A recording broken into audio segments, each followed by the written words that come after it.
नमस्कार। मैं डॉक्टर अशोक शर्मा आज आपसे दो बातें डिप्रेशन के बारे में करना चाहूँगा, क्योंकि ये जैसे मैंने कल अभी सुशांत सिंह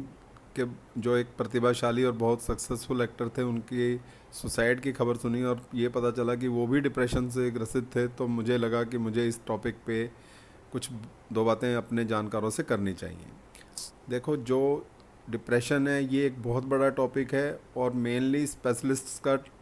टॉपिक है, मगर मैं क्योंकि जनरल प्रैक्टिस करता हूँ और प्राइमरी प्रैक्टिस करता हूँ, तो मैं प्राइमरी लेवल पे डिप्रेशन को किस तरह से हम पकड़ सकते हैं, आम व्यक्ति कैसे उसको पकड़ सकता है और उसके इलाज में किन किन बातों का ध्यान रखना चाहिए, वो आपसे शेयर करूँगा, ताकि हम किसी भी इस तरह की बड़ी घटना को अपने किसी भी प्रियजन में रोक सकें।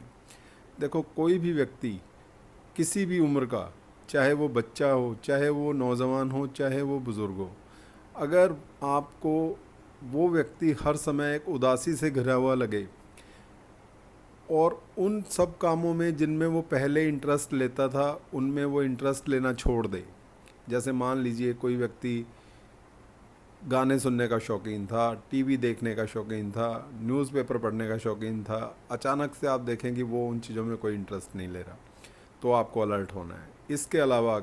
कोई व्यक्ति सोशल डिस्टेंसिंग करने लगे, जैसे कि वो अपने यार दोस्तों से मिलना छोड़ दे या उनसे मिलना पसंद ना करे, किसी से फ़ोन पे बात करना पसंद ना करे, किसी फैमिली फंक्शन में जाना पसंद ना करे, और पहले वो इन चीज़ों को नॉर्मली करता हो, तो भी आपको अलर्ट होना है। इसके अलावा अगर कोई व्यक्ति पढ़ाई में इंटरेस्ट लेना छोड़ दे, वो कंसंट्रेट ना कर पाता हो, एक घर में खींच के ज़रूरत से ज़्यादा खींच के बात करे, बात बात में लड़ाई करने लगे या बाहर लड़के ज़्यादा आने लगे, तब भी आपको इस बात पे अलर्ट होना है कि कहीं वो डिप्रेशन में तो नहीं। इसके अलावा अगर व्यक्ति बिना वजह की कंप्लेंट करता रहे, हर समय अपने आप को बीमार समझता रहे और बहुत सारे टेस्ट वगैरह के बावजूद कोई बीमारी ना निकले, तब भी आपको इस बारे में सचेत होना चाहिए कि कहीं वो डिप्रेशन में तो नहीं है। इसके अलावा उस व्यक्ति की नींद भी डिस्टर्ब होगी, वो या तो सोएगा नहीं या बहुत ज़्यादा सोएगा, और अक्सर उन्हें नींद आती नहीं है, और या नींद आएगी तो वो जल्दी उठ जाते हैं, फिर दोबारा उन्हें नींद नहीं आती। इसके अलावा उनकी भूख भी बिल्कुल या तो ख़त्म हो जाती है या कुछ लोग ज़रूरत से ज़्यादा खाना शुरू कर देते हैं। इन सब बातों के अलावा एक और जो इन डिप्रेशन के लोगों में आपको चीज़ मिलेगी, वो ये है कि उनको ऐसा लगता है कि किसी भी चीज़ के होने से कुछ उनको फ़र्क नहीं पड़ेगा। मान लीजिए वो व्यक्ति सोचता है कि मैं पढ़ भी जाऊंगा तो उससे क्या हो जाएगा, मैं कुछ पैसे ज़्यादा भी इकट्ठे कर लूँगा तो क्या हो जाएगा। उसको किसी भी चीज़ में ये उत्साहजनक बात नहीं दिखाई देगी, और वो हमेशा हर एक पहलू के नेगेटिव हिस्से को ही उठा के उसी पे कंसंट्रेट करेगा। अब ये तो उसके लक्षण हैं। जब भी किसी आप अपने नज़दीकी व्यक्ति में इस तरह के लक्षण देखें, तो देखो, आपका ये काम होता है सबसे पहला कि उससे बात करें कि ऐसी कौन सी चीज़ है जो उसको दुखी किए हुए है। देखो, बच्चों में, जैसे मैं टीनेजर्स में देखता हूँ, बहुत सारे लोग अपने कैरियर के प्रेशर में आ जाते हैं, माँ बाप की एक्सपेक्टेशंस के अनुसार वो नहीं कर पाते हैं, या जो वो करना चाहते हैं वो नहीं कर पाते हैं, या जो वो कर रहे होते हैं उसमें उनका इंटरेस्ट नहीं होता और कोई समझाने वाला होता नहीं, किसी से बात वो कर नहीं सकते, या वो करते हैं तो पेरेंट्स नहीं कई बार समझते, तब भी ये समस्या पैदा हो जाती है। तो देखो, मेरा ये कहना है आपको कि इस चीज़ में काउंसलिंग बहुत ज़रूरी है, और दूसरा, थोड़ा लचीलापन, दोनों तरफ से लचीलापन होना बहुत ज़रूरी है। कई बारी कोई इस तरह की बात पे कन्फ्लिक्ट पैदा हो जाता है और वो डिप्रेशन का कारण बनता है, जो कि बड़े आराम से बातचीत द्वारा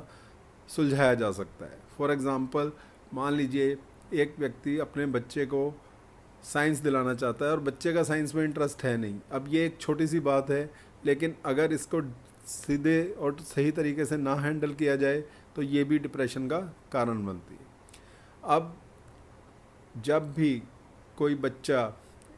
या बड़ा आपको इन सब लक्षणों में दिखे, तो एक दूसरा काम आपको ये करना है कि उसके स्कूल में, अगर वो बच्चा है तो उसके स्कूल में टीचर से बात करें कि वो उस बच्चे में क्या क्या परिवर्तन देख रहे हैं, और क्या स्कूल में कोई ऐसी घटना तो नहीं हुई है जो उस बच्चे को तंग कर रही है। इसी तरह से कोई बड़ा व्यक्ति है तो उसके बारे में भी आपको ये देखना है कि कहीं वो किसी नशे की लत में तो नहीं है, क्योंकि ये भी एक डिप्रेशन का कारण कुछ लोगों में देखा गया है। अब मान लीजिए ये सब करने के बावजूद भी आप देखते हैं कि वो व्यक्ति में सुधार नहीं दिखाई दे रहा, तो देखो इस मामले में आपको डॉक्टर के पास ले जाना बहुत ज़रूरी है, क्योंकि ये समस्या ऐसी है जो कि समय रहते अगर आप इसका निदान करेंगे तो ये कुछ भी नहीं है, लेकिन अगर आपने इसको गंभीरता से नहीं लिया तो ये बहुत बुरी तरह से आपको प्रभावित करती है। दूसरी बात, आप किसी भी ऐसे व्यक्ति के पास जाएं जो अच्छी काउंसलिंग करता हो, क्योंकि इसमें दवाई से ज़्यादा काउंसलिंग का काम रहता है। और जो ज़्यादा बिजी डॉक्टर है उसके पास ना जाएं, क्योंकि उनके पास टाइम नहीं होता है, और वो इस तरह के व्यक्ति को थोड़ा सा टाइम देने की, समय देने की ज़रूरत रहती है। तो ऐसे व्यक्ति को आपको डॉक्टर के पास लेके जाना है, उचित डॉक्टर के पास लेके जाना है, उनकी काउंसलिंग करानी है। और दूसरी बात, जो भी दवाइयाँ प्रिस्क्राइब की जाएं उनको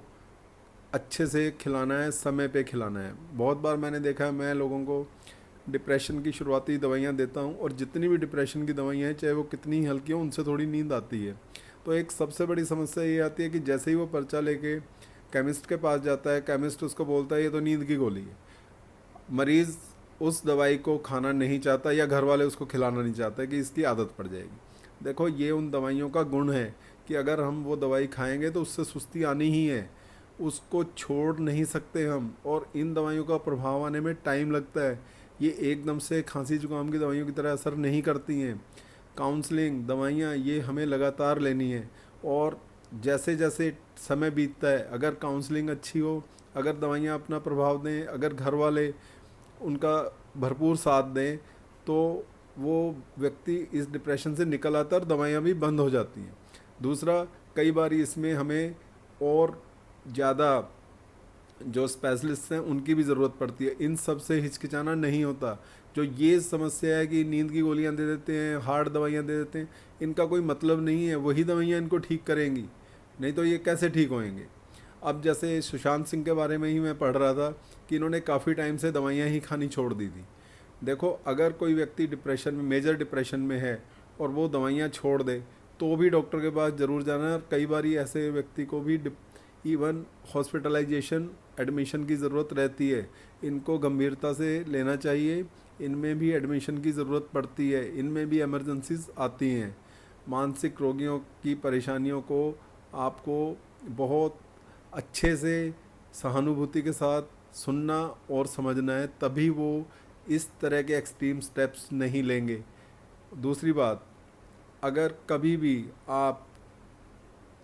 ये देखें कि वो व्यक्ति जो दवाइयाँ हैं वो टाइम पे नहीं ले रहा है, या उन दवाइयों को वो खाने में आनाकानी कर रहा है, तो ये आपका काम है, घर वालों का काम है कि वो उसका पूरा समझाएं, उसको दोबारा से डॉक्टर के पास लेके जाएं, लेकिन उसकी दवाइयाँ ना छूटें। इसके अलावा जितने भी उस व्यक्ति के मिलने जुलने वाले हैं जो सही में वेल विशर्स हैं, उनको थोड़ा अपना मन मार के समय बिताना चाहिए, उसकी समस्या सुननी चाहिए, और अगर वो उसका कुछ भी सहयोग कर सकें तो ये बहुत उनके लिए एक बड़ी बात होती है। क्योंकि व्यक्ति मायूस हो चुका होता है, उसे लगता है उसकी ज़िंदगी में कुछ नहीं है, लेकिन हम घर वाले लोग, हम उसके यार दोस्त, हम ही उसका हौसला बढ़ा सकते हैं और उसको ज़िंदगी के प्रति दोबारा उत्साह दिखा सकते हैं। ये सब बातों का अगर हम ध्यान रखेंगे तो इन बातों से हम व्यक्ति को डिप्रेशन से निकाल सकते हैं, उसका उचित समाधान कर सकते हैं। और जैसा मैं हमेशा वीडियो में बोलता हूँ, देखो मैं प्राइमरी लेवल पे जो भी बातें मुझे जब बोलना चाहता हूँ मैं बोलता हूँ, मगर बहुत सारे पॉइंट्स रह भी जाते हैं, या बहुत सारी बातें इस वीडियो को देख के आपके दिमाग में आ सकती हैं। अगर ऐसी कोई भी क्वेरी आपके दिमाग में हो तो आप कमेंट करिए, मैं उसका आंसर करने की कोशिश करूँगा। और किसी भी व्यक्ति को जो मेरे आसपास हैं, बच्चे हैं ख़ास तौर पे, अगर उन्हें पढ़ाई के मामले में या डिप्रेशन जैसे कोई लक्षण है और उनमें किसी तरह की काउंसलिंग की ज़रूरत हो, तो वो कभी भी मेरे को कॉन्टैक्ट कर सकते हैं। Thank you.